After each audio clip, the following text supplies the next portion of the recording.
right, good morning. All right, it's Wednesday. Hold on a second, I gotta clear my mirror here. See something here. All right, hope you're having a great day. It's about 8:30 right now. We're here in NorCal in the Bay, SF Bay area. We had some fog yesterday, and this morning it is 42 degrees. A little bit of clouds here and there. Looks like we're not going to get any rain for a couple of days. Maybe Saturday. I have to look at the forecast. Right now we're having a few days of clearness. That's great news. So just an update on my projects right now. So last night I was really tired. I had a lot to do. So every day I try to do something, even if it's small, just a little bit on my projects, whatever I can do. All the little steps add up. You don't realize that, but they really do. And it's just more about tenacity and, well, dedication and that type of thing. Patience.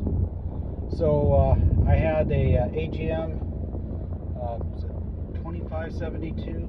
It's the burgundy one.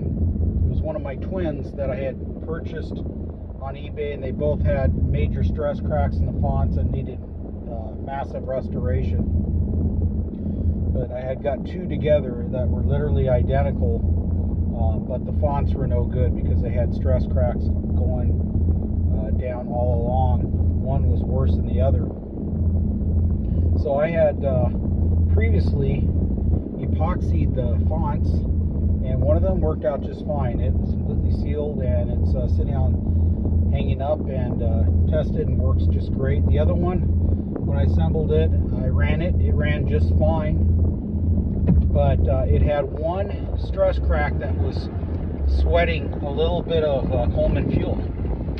So it had took an opportunity yesterday, and we went ahead and poured a little bit of epoxy into the font, and I had marked with just a small blue dot that particular stress crack because you could barely see it through the paint, and laid it on its side, and right there, so the bottom pinnacle where the epoxy would flow is that blue dot where that stress crack is, so that all that epoxy would kind of lay in there. I didn't put a whole lot in there, but put enough that it would flow over that area. So did that, so we'll see how that comes out. Then one of my quick lights that I had purchased on eBay two brass fonts. They had been electrified. One of them has already found a new home and is working properly with a remainder of the burner portion. It's all assembled. It's just great, polished up. Second one, we found a used burner. It's not the identical or exact one or year for that particular era of quick light, but it's probably, I'm guessing it's probably from maybe the 30s or 40s. It's still pretty old. We have all its components, and that font, I noticed that it had a little bit of seepage, a little bit of sweating on the seam where they crimped it all the way around at the bottom of the font. So last night I went ahead and I put some epoxy in there and rolled it around so that it would seal that seam, and kind of tilted a little bit to the side to let it flow. But it's very, very cold last night in the garage. So the third one I did is I had a font for an iron that at the bottom it was the font was rotating on the little brass assembly right there. It wasn't something you could tighten up or anything. It was just however they assembled them back then. It just rotated on there. So before I was going to even consider pouring a little bit of epoxy on the inside of the font, because it's very small and a little more difficult.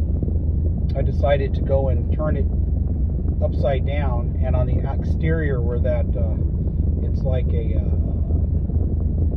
that's where the threaded fitting and where you would put the wrench on the nut and everything where it rotated, I applied some epoxy right there to try to just gently, just a little bit, to seal it up on the outside, so that way if in the future here I do go ahead and put a little bit on the inside, it's not going to just seep out, because it was a major leak right there, significant.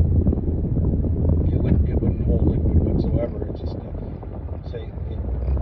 that shaft or whatever, threaded shaft in there, rotated. It's not something you can just tighten up or anything like that. So we did that. So this morning I went ahead and didn't have a lot of time. I had like 5 minutes. I went ahead and inspected the three, and knowing that the epoxy is not completely dry, but it's probably already solidified to a degree.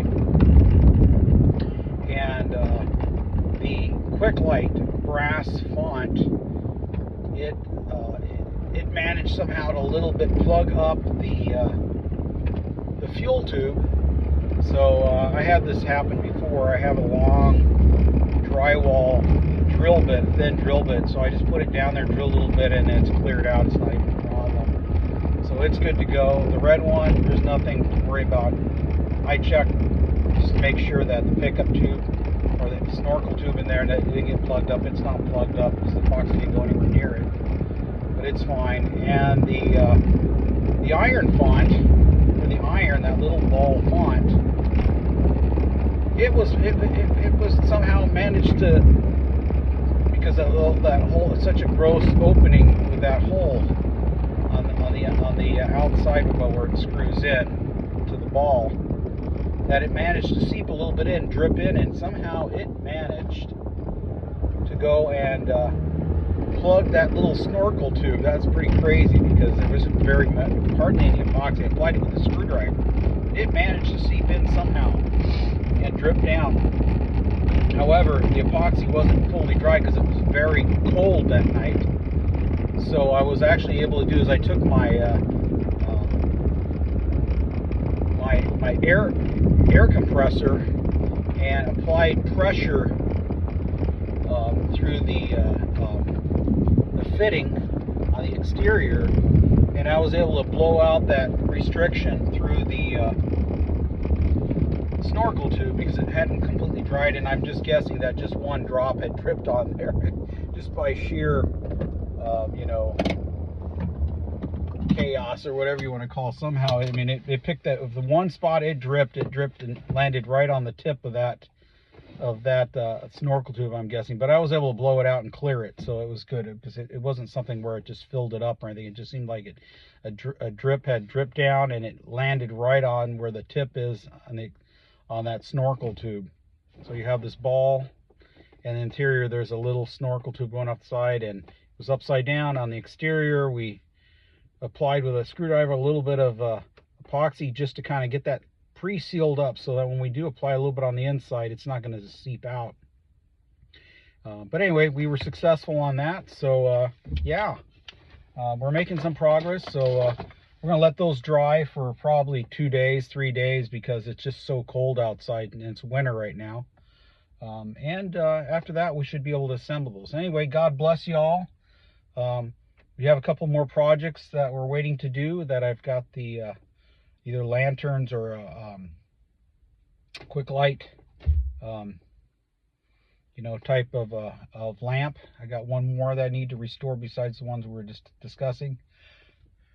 Man, yeah, we're definitely into winter right now. So God bless you. Have a great week.